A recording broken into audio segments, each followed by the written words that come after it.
Isso que é banda, um pouco alto na verdade, mas isso que é banda, né? Glória a Deus, louvado seja o Senhor para sempre. Bom é louvar ao Senhor e cantar louvores ao teu nome, diz o salmista. Queridos, Deus tem uma palavra para os nossos corações nesta noite. E eu já quero ir de encontro a essa palavra que Deus tem ministrado ao meu coração, que está no Evangelho segundo escreveu o evangelista João. Evangelho de João, capítulo 2, dos versos 1 ao verso de número 11. Esse texto que trata sobre o casamento, a bodas de Caná da Galileia, é um dos textos mais lindos da Bíblia para mim, porque foi exatamente neste contexto, nesse cenário que Jesus decide se apresentar ao mundo como Messias, como Jesus ungido, como Filho de Deus. É muito comum nós lermos esse texto em casamento. Eu particularmente gosto muito de ler e de fazer referência a esse texto em casamento, porque tem tudo a ver, já que o texto trata de casamento. Mas nesta noite eu creio que Deus tem uma palavra para os nossos corações aqui nesse texto de casamento, de Caná da Galileia, o casamento que acontece quando Jesus está presente nessa festa. E ao revisitar esse texto hoje à tarde, eu já passei por eles tantas vezes, e ao revisitá-lo nesta tarde, eu senti um desejo muito grande de trazer aos irmãos uma compreensão sobre um olhar diferente desse texto de Caná da Galileia. Versículo 1 do Evangelho de João, nós vamos até o versículo de número 11, e nós vamos com a ajuda do Espírito Santo tentar extrair, fazer uma interpretação do texto sagrado, de forma que a gente possa compreender e aprender algumas coisas, algumas verdades eternas para as nossas vidas, que estão inseridas nesse texto do evangelista João. Diz assim o versículo 1, os irmãos acharam aí? Se não encontrou, vai ser projetado aqui, ou se você não trouxe Bíblia, mas se você trouxe, abre a sua Bíblia aí. Diz assim o texto sagrado: 3 dias depois, houve um casamento em Caná da Galileia, achando-se ali a mãe de Jesus. Jesus também foi convidado com seus discípulos para o casamento. Tendo acabado o vinho, a mãe de Jesus lhe disse: eles não têm mais vinho. Mas Jesus lhe disse: mulher, que tenho eu contigo? Ainda não é chegada a minha hora. Então ela falou aos serventes: fazei tudo o que ele vos disser. Estavam ali 6 talhas de pedra que os judeus usavam para as purificações, e cada uma levava 2 ou 3 metretas. Jesus lhes disse: enchei de água as talhas. E eles as encheram totalmente. Então lhes determinou: tirai agora e levai ao mestre-sala. E eles o fizeram. Tendo o mestre-sala provado a água transformada em vinho, não sabendo de onde viera, se bem que o sabiam os serventes que haviam tirado a água, chamou o noivo e lhe disse: todos costumam pôr primeiro o bom vinho, e quando já beberam fartamente, servem o inferior. Tu, porém, guardaste o bom vinho até agora. Com este, deu Jesus princípio a seus sinais em Caná da Galileia. Manifestou a sua glória, e os seus discípulos creram nele. Amém e amém. Até aqui. Lindo texto, não? Feche seus olhos. Pai, mais uma vez nós queremos orar ao Senhor. Deus, queremos falar com o Senhor mais uma vez nesta noite. Oh Senhor, dizer que nós o amamos, Senhor. Nós amamos o Senhor.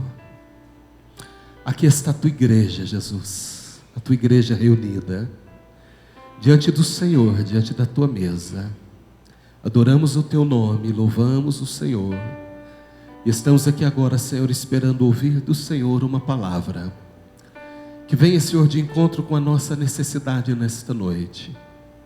Não aquilo que nós queremos ouvir, Senhor, mas aquilo que nós precisamos ouvir. Fala aos nossos corações, ministra, Senhor, aos nossos corações nesta noite, porque sempre assim o Senhor tem feito. Fala com a tua igreja, Pai, através da tua palavra. É o que eu te peço, Senhor, em nome de Jesus. Amém e amém. Glória a Deus. Queridos, deixa eu situar um pouquinho os irmãos do que de fato está acontecendo aqui, nesse cenário preparado que o evangelista está narrando para nós. Um casamento está acontecendo, o texto trata ou refere-se a um casamento, e este casamento está acontecendo numa aldeiazinha, numa vila. Caná era uma pequenina vila, era uma cidadela, uma cordela na nossa linguagem de hoje. Um distritozinho da cidade de Nazaré, que também não era lá grande coisa a cidade de Nazaré. Caná era uma vila com poucos habitantes e com poucas pessoas, na periferia daquela cidade de Nazaré. Nazaré é onde Jesus vivia, não onde Jesus nasceu, porque nós sabemos que Jesus nasceu aonde? Em Belém.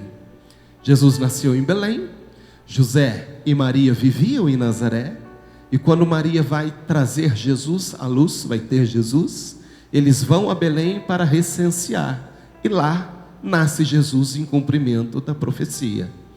Então, quando Jesus retorna com os pais para Nazaré, ainda pequenininho, ainda bem pequeno, ele passa toda a sua infância, adolescência e juventude nessa cidade de Nazaré. Por isso ele é conhecido como Jesus de Nazaré, ou Jesus o carpinteiro de Nazaré, filho de José, que era carpinteiro lá em Nazaré. Ele ainda não era o Messias. Nesse momento Jesus ainda não tinha se revelado como o Messias, como o Filho de Deus, como aquele que veio resgatar, salvar e cumprir um propósito maior de Deus que nos alcança aqui, inclusive hoje. Não, nesse momento do texto, nesse momento em que está acontecendo essa passagem que João está narrando, Jesus tinha recém sido batizado por João no Rio Jordão. Diz a Bíblia que há mais ou menos 4 dias se passaram do batismo de Jesus até o casamento de Caná, até essas bodas de Caná da Galileia. Galileia era a região macro, era a nossa Ribeirão Preto de hoje. Barreto seria Nazaré, e Caná seria... Tem alguém de Ibitu aqui? Se tivesse eu ia falar Alberto Moreira, mas não tem, então Ibitu. Caná seria nosso Ibitu. Não é de Ibitu não, né, Varjão? Você é da Cidadona Grande, né? Quando Jesus se apresenta neste casamento, depois de ter sido batizado por João, a Bíblia diz que ele leva com ele alguns dos seus discípulos, que Jesus já tinha chamado alguns discípulos.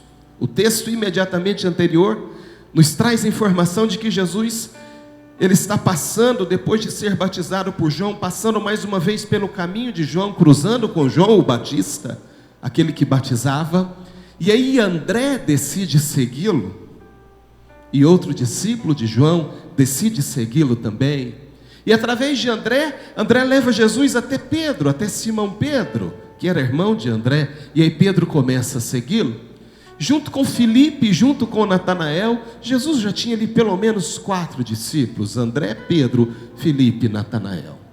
Então, alguns discípulos já estavam seguindo Jesus, mas eles ainda não sabiam do que Jesus era capaz de fazer, porque Jesus ainda não tinha feito nada, Jesus ainda não tinha realizado nenhum dos seus milagres. Eles estavam seguindo Jesus só por conta do testemunho de João, daquilo que João tinha falado a respeito de Jesus.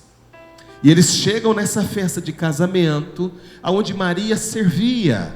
Por isso, possivelmente, provavelmente, essa festa de casamento ou era de alguém muito chegado a Maria, ou era de familiar mesmo, de alguém da família de Maria. Quando eles chegam nesse casamento, onde eles estavam lá, a Bíblia traz a informação para nós que era uma festa. Irmãos, e a festa de casamento naquele tempo não era como é hoje. A festa de casamento dos judeus era a festa. Depois de um período de 1 ano de noivado, o noivo, o moço, desposava a noiva, e eles ficavam pelo menos 1 ano noivos, para que os pais da noiva tivessem tempo de preparar a festa de casamento, que era oferecida pelos pais da noiva. Depois de 1 ano de noivado entre o moço e a moça, acontecia a festa. Se a jovem fosse uma jovem virgem, aconteceria na quarta-feira. Se fosse uma viúva, elas tinham que casar na sexta-feira. Quarta-feira casavam as donzelas, e na sexta-feira casavam-se as viúvas. Quando a festa começava a acontecer, os pais tinham tido esse tempo de preparo, 1 ano preparando essa festa de casamento oferecido pelos pais da noiva. Não era uma festa que deveria durar apenas 1 ou 2 dias. Estão ouvindo bem, né, Isaac e Giovana aí? 7 dias de festa. 7 dias durava a festa dos judeus. Mas era festa, irmãos, aonde tinha muita comida, tinha muita bebida, tinha muita fartura e tinha muito vinho. Era o costume dos judeus. Comiam-se muito e bebiam muito vinho. Numa cidadezinha pequena como essa, como Caná, eu imagino que a cidade inteira foi chamada. Todo mundo foi chamado para a festa desses noivos. E a Bíblia diz que Maria ajudava na festa, ajudava a servir.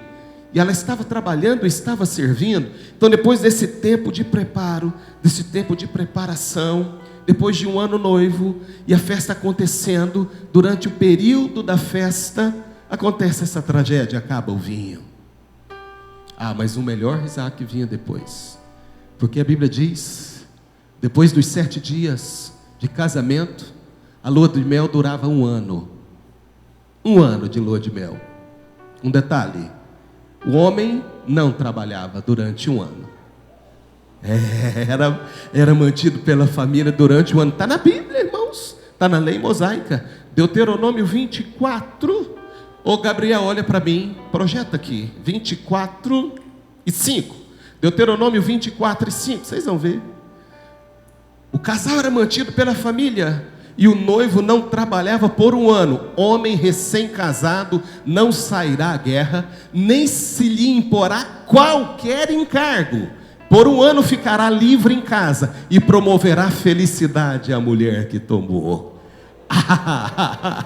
Aplauda o Senhor, irmãos, por isso daqui.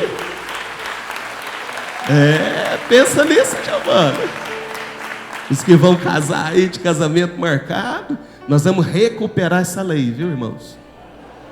Nós vamos recuperar essa lei. Pai da noiva que vai bancar o noivo, viu? Viu, Lelê? Então, olha só. Era um casamento, era um evento. Imagina isso. 1 ano de noivado, 7 dias de festa, e depois 1 ano de lua de mel sem conta para pagar.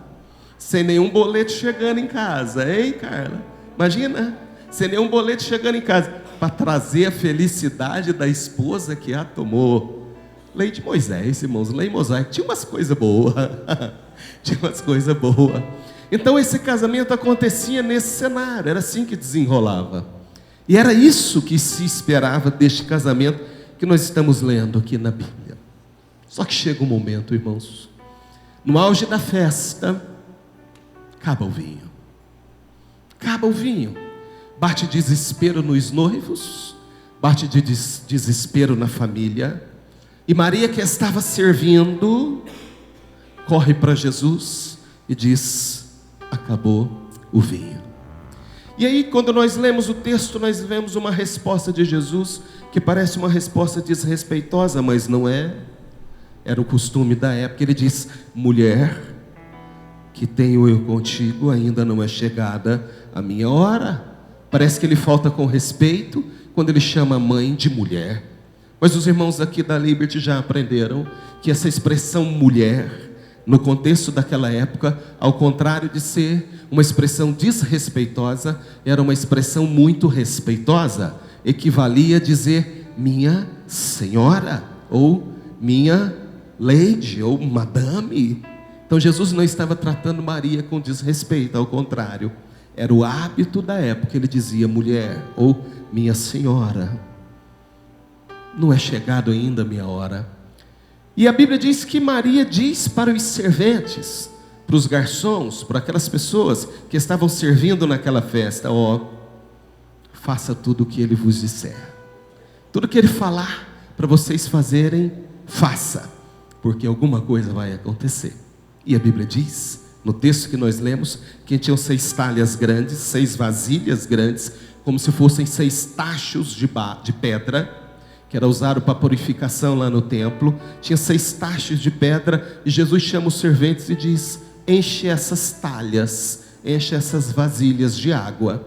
E eles encheram e chegaram diante do Senhor com as vasilhas de água. Jesus disse: agora leve ao mestre-sala, ou seja, ao maître, aquele sommelier, aquele que estava na festa responsável para experimentar o vinho. E quando eles chegam com aquelas talhas diante do mestre-sala, diante do sommelier, diz a Bíblia que ele experimenta. Eu imagino que ele deve pegar com uma concha, põe numa taça de barro, e ele põe na boca de barro, sim, porque era uma festa de gente simples, não era uma taça de cristal, não era uma taça de metal precioso, certamente era um copo de barro. E quando ele leva a boca, ele toma um susto, porque o homem entendia de vinho. Ele estava lá exatamente para avaliar a qualidade da bebida que seria servida naquele casamento. E quando ele leva a boca aquele vinho, ele diz: ó, todo mundo serve primeiro o vinho bom, para depois servir o vinho inferior. Você mudou a ordem, disse para o noivo. Você serviu primeiro o inferior, e agora você está servindo aqui o top, né? O Chateau do Valier aí, não sei. Está servindo o melhor vinho que era possível servir. O vinho que Jesus transformou a água numa qualidade muito superior àquele vinho que tinha sido servido anteriormente. E todos se alegram, a festa acontece, e naquele momento, diz a Bíblia, os discípulos que estavam com Jesus olharam e creram nele. Até aquele momento eles ainda não tinham visto Jesus fazer nada, mas eles já tinham decidido andar com Jesus. Eles já tinham decidido: eu vou caminhar com esse homem, ele tem algo diferente, ele fala diferente. E João deu testemunho dele. Mas quando Jesus faz aquela transformação, o primeiro milagre, transformando a água em vinho, eles têm certeza de que eles tomaram a decisão certa, e eles passam a partir dali a seguir Jesus definitivamente. Todos esses seguiram Jesus até o final e até depois. Essa é a narrativa, esse é o pano de fundo. É isso que acontece nesse texto que nós acabamos de ler. É esse casamento que estava acontecendo, onde Jesus decide se apresentar ao mundo como Rei dos Reis e como Senhor dos Senhores. Mas existem algumas coisas aqui dentro desse texto que eu preciso pensar com os irmãos nesta noite.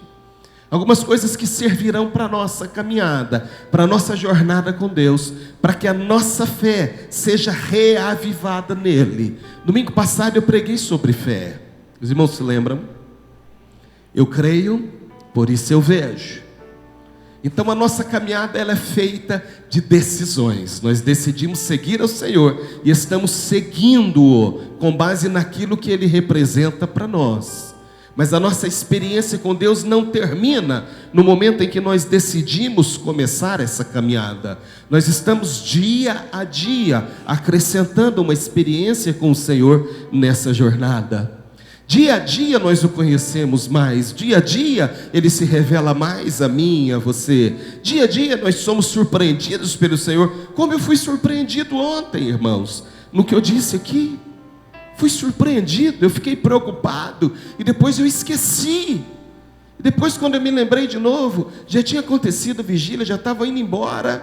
Mas Deus não se esquece daquilo que nós colocamos diante dEle. Nós passamos 21 dias aqui, num propósito específico, orando e apresentando ao Senhor as nossas orações. Talvez não tenha sido nesse período dos 21 dias que Deus tenha respondido para você a sua oração. Talvez não tenha sido nesse período que o Senhor tenha solucionado aquele problema que você apresentou para Ele aqui, todos os dias em uma dessas cadeiras aqui pela manhã. Talvez não tenha sido nesse período de 21 dias que Deus trouxe a resposta para você. Mas não se importe, não se preocupe, porque tudo aquilo que foi falado está diante do Senhor. E Deus, no tempo dele e na forma dele, do jeito dele, Ele agirá. Nós somos surpreendidos o tempo todo pelo Senhor. E os discípulos, quando olham para Jesus realizando aquela transformação, o milagre de transformar a água em vinho, são surpreendidos e olham, diz a Bíblia, olham um para o outro e diz: creram nele, creram que ele era realmente aquele de quem estavam falando que ele era. Então, na nossa caminhada com Deus, nós vamos dia a dia aprendendo, e esse texto, ele traz para nós algumas lições, que nós vamos nessa noite, com a ajuda do Espírito Santo, nesse tempo que nós temos, tentar usufruir daquilo que nós conseguimos extrair desse texto. Por isso que eu disse que não se trata de um casamento, como a gente usa normalmente para falar numa festa de casamento, a importância do casamento onde Jesus está, não é? Não, mas nesse texto nós conseguimos ver algumas coisas, algumas peculiaridades que só a Bíblia pode nos trazer. Por exemplo, a primeira coisa que nós encontramos aqui é que Caná, irmãos, representa a festa dos pequeninos, dos menos favorecidos, dos deixados de lado. Caná representa a festa dos periféricos, a festa daqueles que são marginalizados. Sim, era uma vila. E é interessante que Jesus decide começar o seu ministério. Pensa a importância de iniciar o ministério de Jesus num lugar onde tivesse uma repercussão muito maior. Se eu fosse Jesus, provavelmente eu escolheria fazer o primeiro milagre na praça principal do templo de Jerusalém, na frente do sinédrio, diante dos sacerdotes e dos sumos sacerdotes, numa reunião de sexta-feira, quando eles estariam reunidos para poder apresentar o culto, ele se revelaria ao mundo como o Filho de Deus ali, com todas as atenções voltadas para ele, com todo mundo olhando a ação daquele forasteiro, daquele nazareno, daquele galileu que veio de uma região pobre da Galileia, já que Jerusalém era o centro do poder e ficava do outro lado do mapa, na Judeia.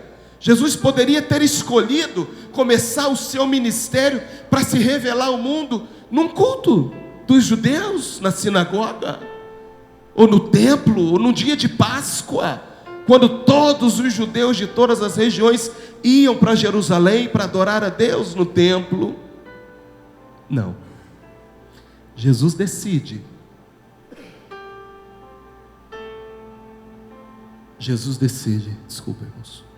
ele decide começar o seu ministério numa vila. Só ele para fazer isso, no lugar mais periférico, talvez o lugar mais pobre que tinha, Caná da Galileia.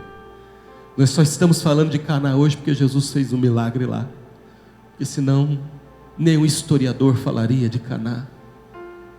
Jesus decide se apresentar ao mundo, o Filho de Deus, que tinha nascido já numa manjedoura, no meio do pasto, no meio de pastores.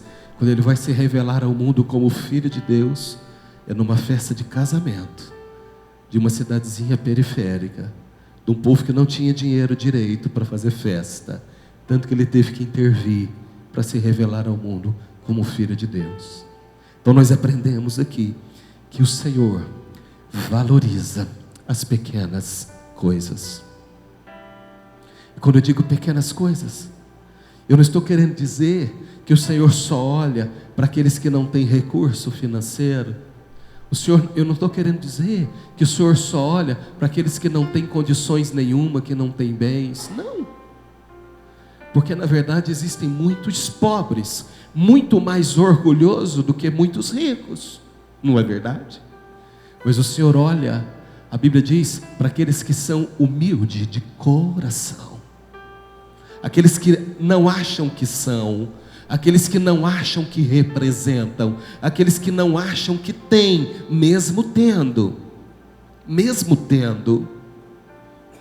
Eu conheço pessoas que têm muito pouco e acham que têm demais. Eu conheço pessoas que sabem muito pouco e acham que sabem muito. Eu conheço pessoas que podem muito pouco e acham que podem tudo. Mas eu também conheço pessoas que têm muito, mas não demonstram.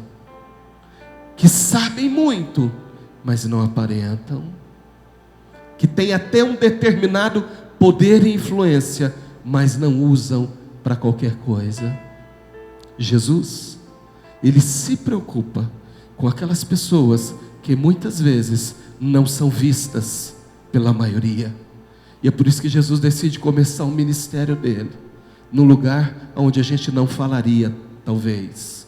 Ele se apresenta ao mundo numa festa de Caná, na periferia da cidade de Nazaré, para que o mundo o conhecesse, o Rei dos Reis e Senhor dos Senhores. Quando ele diz Pai, há um momento que Jesus diz: Pai, graças te dou, porque o Senhor ocultou ou ocultaste estas coisas dos sábios e entendidos, mas revelaste aos pequeninos. Nós somos esses pequeninos. Nós somos esses pequeninos. Não porque nós merecemos, mas porque o Senhor nos encontrou e Ele nos deu esse discernimento. Ontem eu preguei sobre graça na vigília, falei sobre a importância da graça. Ele nos deu imerecidamente, sem merecermos. Ele olhou para nós e nos disse: eu quero você, eu quero você, eu quero você, eu quero você comigo. Então o Senhor decide, Ele se apresenta dessa forma mais simples possível, no meio da gente mais simples possível. Por quê, irmãos? Por quê? Porque Deus, irmãos, para Ele não importa o que nós temos, importa quem nós somos. Não é o ter, é o ser. Jesus não está preocupado com a sua conta, nem com a minha conta no banco, embora eu até quisesse que Ele estivesse um pouco preocupado com a minha conta no banco, mas Ele não está, e nem com a sua. Jesus não está preocupado com seus bens, com quantos carros você tem, se você tirou 0, não tirou agora, não está preocupado. Jesus quer você, Jesus quer você, Jesus quer o seu coração, com tudo que você tem dentro dele. Eu disse aqui um dia desses que para Ele é tudo ou nada, não é? É tudo ou nada, é essa integridade, essa inteireza que o Senhor quer. É interessante que nós encontramos várias vezes na Bíblia essa expressão: se me buscardes de todo o vosso coração, se me amardes de todo o vosso coração. O tempo todo Ele está dizendo: eu quero você, mas com todo o teu coração. É todo, é todo.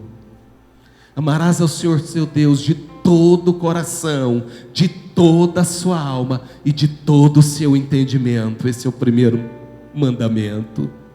É todo. Todo o coração, todo entendimento e toda a alma.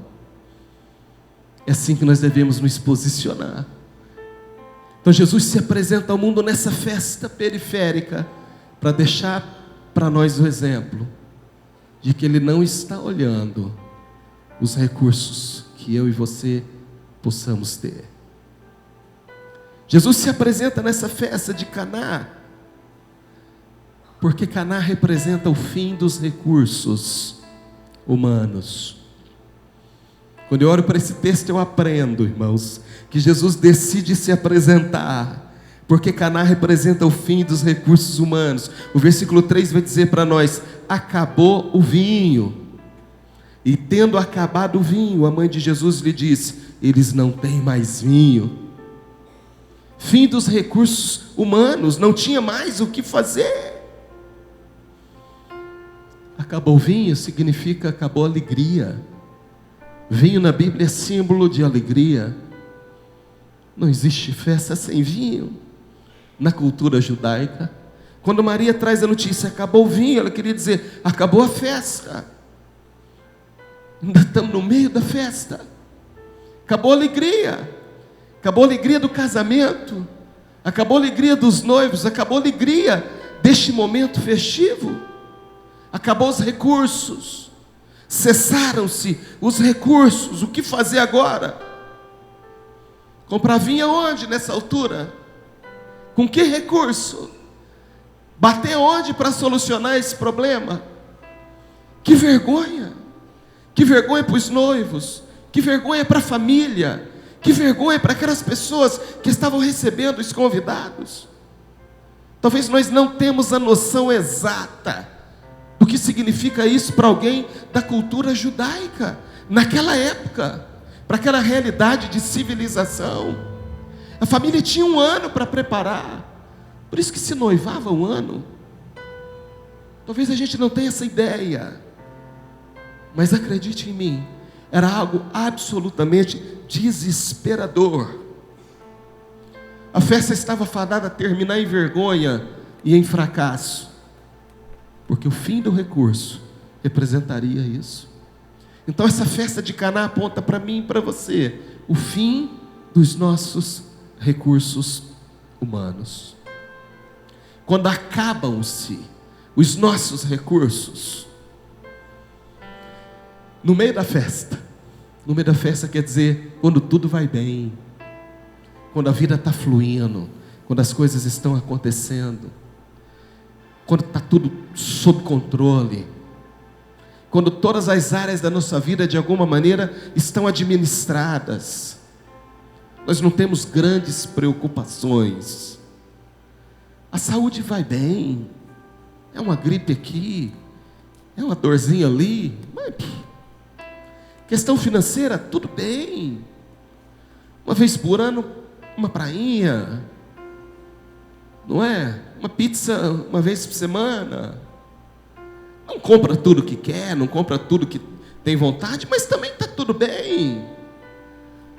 A cada 2 anos, uma viagem melhor, troca o carro, enfim, a vida financeira está mil maravilha. Não, mas está administrada. Posição profissional sob controle. Não tem o trabalho dos sonhos, mas também não é o pior. Agradeço a Deus pelo meu trabalho, as coisas estão acontecendo. Meus filhos estão com saúde, estão comigo, estudando, olhando para o futuro, sonhando, projetando, querendo crescer. Entende? A vida está acontecendo em todas as suas áreas. De repente, acaba o vinho, acaba a alegria, acaba o recurso. Alguma coisa acontece que a gente perde os recursos que nós tínhamos. Perde a nossa capacidade de solução. Sai da nossa mão. Ei, eu não sei você, mas existe algo que é desesperador para mim, que sou controlador e centralizador também. Eu reconheço. É quando sai da minha mão o controle das coisas banais do dia a dia. Eu estou aprendendo em Deus ainda, mas para mim é muito difícil. E quando essa situação sai da nossa mão, do nosso controle, é o que aconteceu aqui. Eles não tinham o que fazer, não tinham para quem recorrer. O casamento de Caná aponta para uma solução, para uma situação, melhor dizendo, que a gente enfrenta todos os dias. E todo mundo que está aqui, se não está passando por isso, já passou ou vai passar. Em viver momentos e situações que saem da nossa mão, seja na saúde, seja na questão familiar, seja na questão empresarial, seja na vida financeira, seja em várias questões, e alguns acontecem tudo ao mesmo tempo. Eu conheço pessoas que às vezes passam por isso tudo ao mesmo tempo. É a tempestade perfeita, não é? Acontece todas as combinações e vem aquela tempestade. A festa de Caná representa isso. Fim do recurso. Eles não tinham mais o que fazer. até Maria falar com Jesus.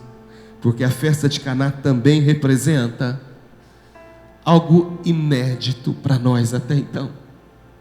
Se estabeleceria ali, naquele momento, Jesus estabeleceria ali algo que seria assim para sempre no ministério dele. Uma parceria entre Deus e o homem para que o milagre pudesse acontecer. Então a festa de Caná representa a parceria entre Deus e nós para que o milagre possa acontecer. Quando eu olho para esse texto, eu vejo no versículo 7, Jesus dizendo: enchei de água essas talhas. A Bíblia diz que eram 6 talhas. Jesus diz: enchei de água essas talhas. E o texto diz: e eles o fizeram.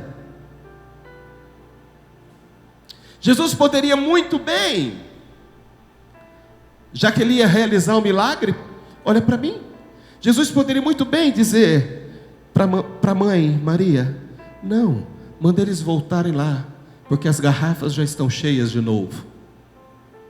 Não podia, irmãos. Eles foram esvaziando as garrafas, ou os garrafões, eu não sei o que era. Eles foram esvaziando o recipiente, a vasilha onde o vinho estava, e viram que acabou. Por quê? Porque ficou vazio. Então era só Jesus dizer: volta lá, já se encheram de novo. Não podia, Rafa. Ele ia fazer o milagre. Mas o que Jesus quis fazer? E ele quis estabelecer um método, um modus operandi, uma forma de trabalhar, definir uma linha, uma maneira em que ele trabalharia dali para frente, sempre. Eu vou fazer o milagre, eu vou fazer o milagre, mas você vai me ajudar no processo do milagre. Aí Jesus chama os serventes, e aí vem os serventes. Jesus fala: pega essas 6 talhas. 6, irmãos, na Bíblia, eu não sou muito de número não, mas existem alguns números que têm significado bíblico. O 6 na Bíblia representa o número do homem, o número do ser humano. Deus fez o mundo em 6 dias, e no 6º dia fez o ser humano, fez o homem, o ser humano. Então 6 não por acaso é o número do ser humano. Tinha 6 talhas. Deus dizendo: eu vou operar o milagre, mas vai passar pela sua mão também. Você vai trabalhar comigo nesse milagre. E eles enchem as talhas de água, os serventes, e trazem até Jesus. Jesus olha a água e eles olham também. E eu acho que na cabeça deles imaginando: o que será que esse homem vai fazer? Hein, André? O que ele vai fazer agora? Quero ver o que ele vai fazer. Jesus disse: leve ao mestre sala, leve ao maître, leve ao sommelier da festa, leve o cara que entende de vinho, mostra para ele. E os serventes saíram, irmãos, com as talhas. E quando chegaram para o mestre sala, ele olhou, não era mais água, já era vinho. No trajeto entre eles deixarem Jesus e chegarem diante daquele que experimentaria o milagre, aconteceu. Uma vez eu falei que há muitos anos atrás nós estávamos começando a nossa igreja, e eu trouxe uma palavra baseada nesse texto. E eu disse para a igreja naquele momento que aqui na igreja, não sei se os irmãos se lembram disso, aqui na igreja nós não temos convidados, todo mundo é servente. Amém, irmãos? Lembram disso? Não sei se alguém se lembra. Lembra disso, Vanderlei? Eu disse aqui: todo mundo é servente, não tem convidado, porque só existem 2 tipos de pessoas: os serventes, aqueles que servem, e os convidados. Só que o milagre vai acontecer na mão dos serventes. Quem for servente vai ver o milagre acontecer na mão. Quem for servente vai participar do milagre do Senhor. O convidado vai usufruir, mas o servente vai viver o milagre nas mãos. Jesus trabalha com servente, Ele não trabalha com convidado. Eu disse isso, talvez há uns 5 anos atrás, e eu recobro isso aqui, e agora dizendo para a igreja, um pouco maior do que aquela, quando nós começamos aqui todo mundo é servente, amém, irmãos? Não tem convidado, todo mundo é servente. Nós estamos aqui para servir o mestre. Quando ele disser pega a talha, nós vamos pegar, porque nós vamos participar ativamente do milagre dele, desse milagre da transformação. Então Caná da Galileia representa esse fim dos recursos, mas também representa a parceria entre Deus e nós, entre eu e você. Interessante que quando Jesus chama esses homens, os serventes, ou eles chegam, porque nem foi ele que chamou, na verdade foi Maria que chamou os serventes e diz: faça tudo o que ele vos disser. E Jesus disse: enche essas talhas de água, está no texto. A Bíblia diz: eles o fizeram, eles obedeceram, sem questionar, mesmo sem entender. Ninguém nunca tinha transformado água em vinho, até aquele momento. Eles nunca tinham visto água transformar em vinho. E eles poderiam questionar, talvez: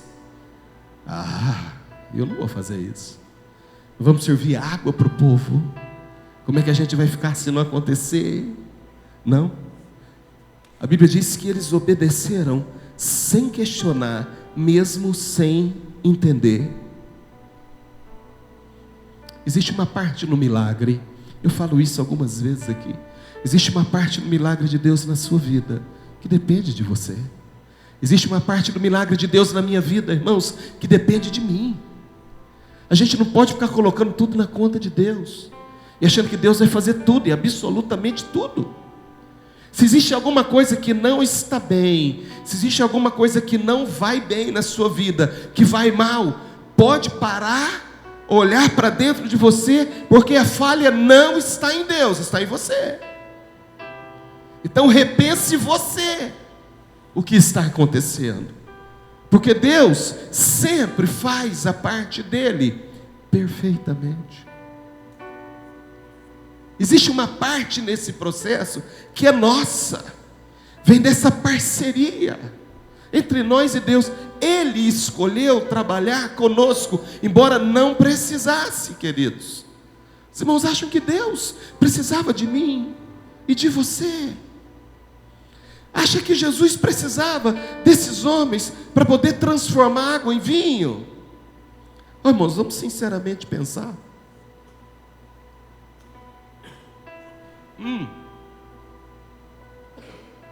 Sem querer fazer um esforço aí muito profundo, né? Uma exegese muito teológica, muito profunda. Não, mas não, de verdade não precisa. O Senhor não precisava, assim como não precisa, mas Ele escolheu trabalhar dessa forma, comigo e com você. É só olhar. A Bíblia está cheia de exemplos onde Deus usa as pessoas para abençoar outras pessoas. Quando Jesus está com os discípulos e aquela multidão está diante dele com fome, e eles estão no lugar onde não tem mais o que comer, o que ser servido, e Jesus está pregando, Jesus está trazendo a ministração, é animado, empolgado, e aí chega André e diz para ele: Senhor, libera esse povo, o sol está se pondo, não tem comida por aqui, se eles saírem daqui tarde não encontra mais nada aberto, vamos liberar. E Jesus olha, mas continua falando. Aí decidem mandar outro discípulo, aí vai Filipe e fala: Senhor, cabe esse culto logo, já deu a hora, está falando demais, o povo está com fome. Aí Jesus fala: dá vocês para eles algo de comer. Filipe volta e fala: o homem mandou a gente dar de comer para esse povo. Pirou, está doido. 5.000 homens, fora mulheres e crianças. acredita-se, estima-se 15 mil pessoas. Pirou. Aí André, 5 pães e 2 peixinhos, o menininho que levou a lancheira que a mãe deu para ele. Vai, meu filho, vai para o deserto, vai seguir esse povo, toma um lanchinho para você, porque se não tiver nada para comer lá, pelo menos você tem alguma coisa para comer. Encontra aquele menininho com 5 pães e 2 peixes. Aí vem André. Eu penso que não foi assim com tanta fé. Eu creio que foi até com uma pontinha de ironia, talvez. Senhor, o Senhor mandou a gente dar para eles o que comer, ó.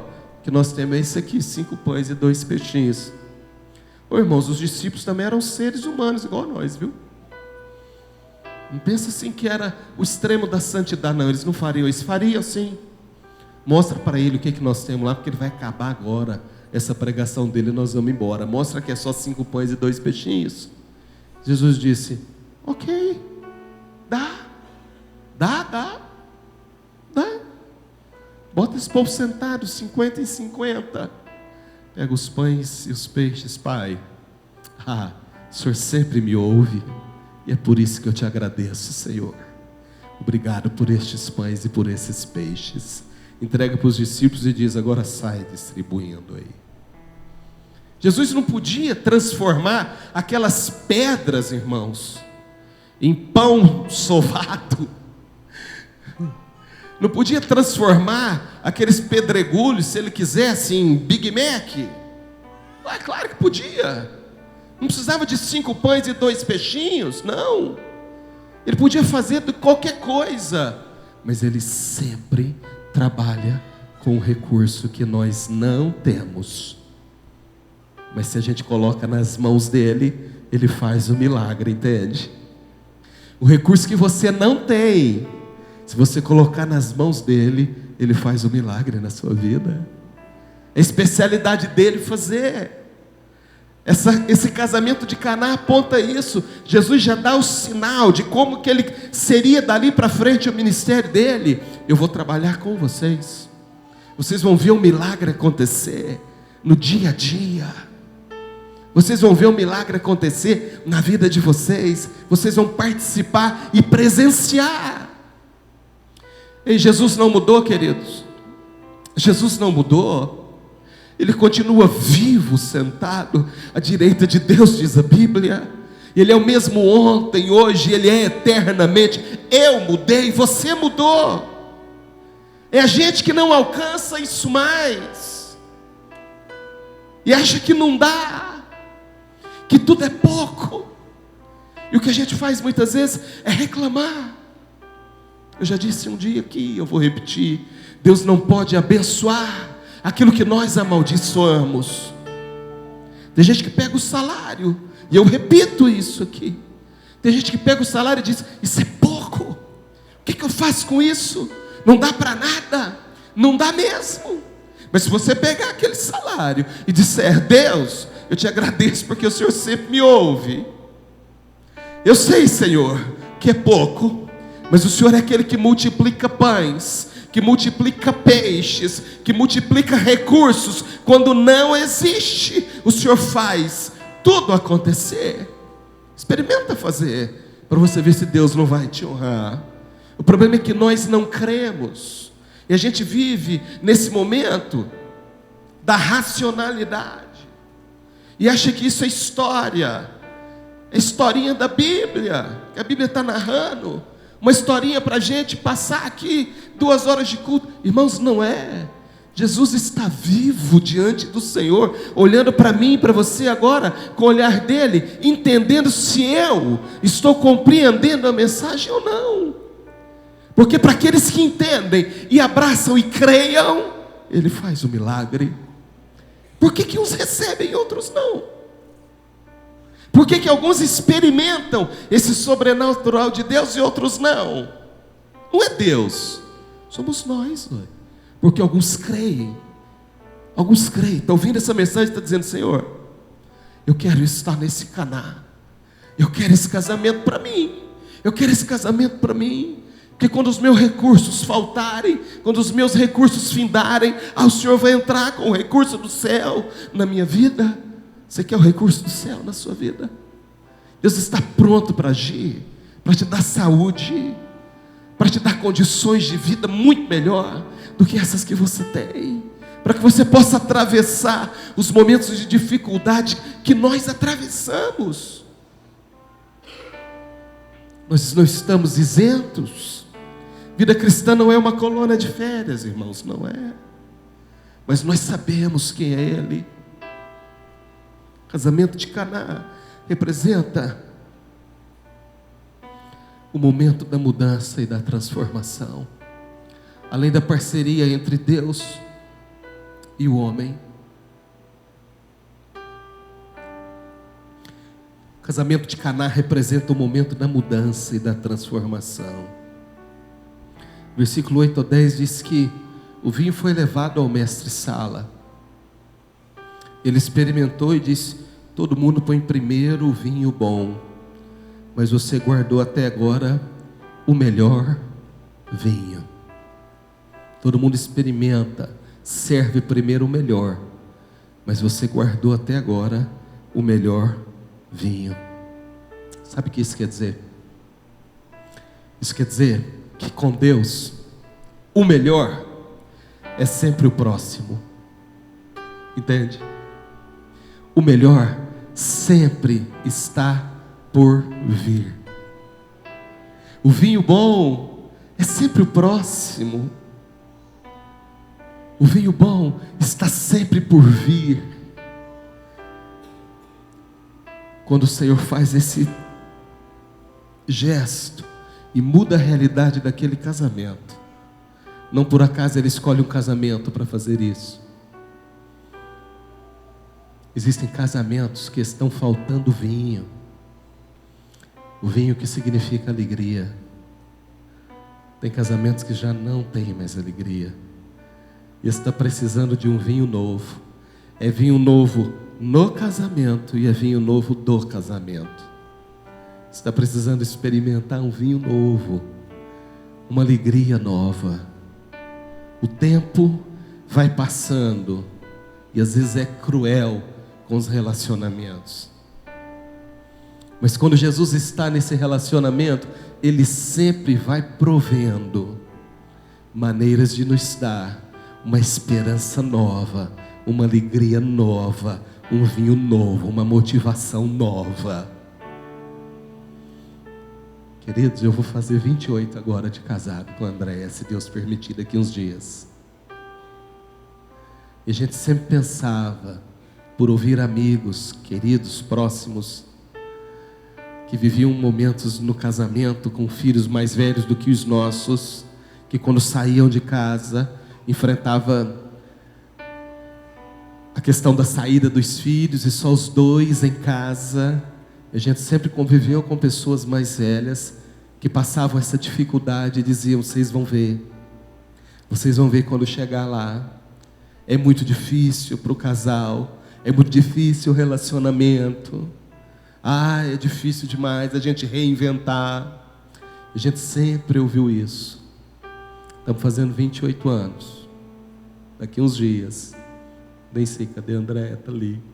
André, estamos melhor hoje do que antes, não estamos?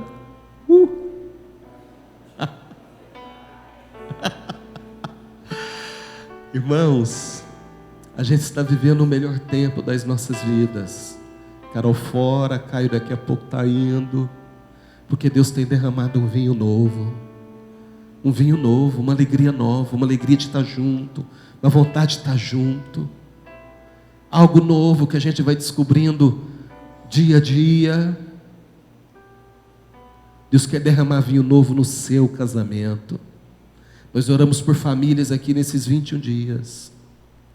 Deus precisa agir na sua família. E você sabe que precisa. Caná representa o recomeço, a transformação, algo novo acontecendo na sua vida.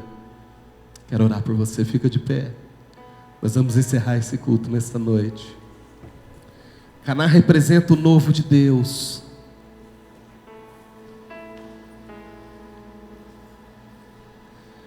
Caná representa esse recomeço, essa transformação. Eu quero orar para que isso aconteça na sua vida. Há um novo de Deus chegando. Há um processo de Deus em formação. Basta que a gente creia. Eu e você, nós fazemos parte desse reprocesso, dessa retomada com Deus. É interessante quando nós olhamos o texto. A Bíblia fala que Jesus toma talhas de água. Água na Bíblia representa vida. A vida dada pelo Espírito. A vida levada pelo Espírito Santo. Diz a Bíblia que o Espírito é um rio de águas vivas, que por onde passa ele leva vida.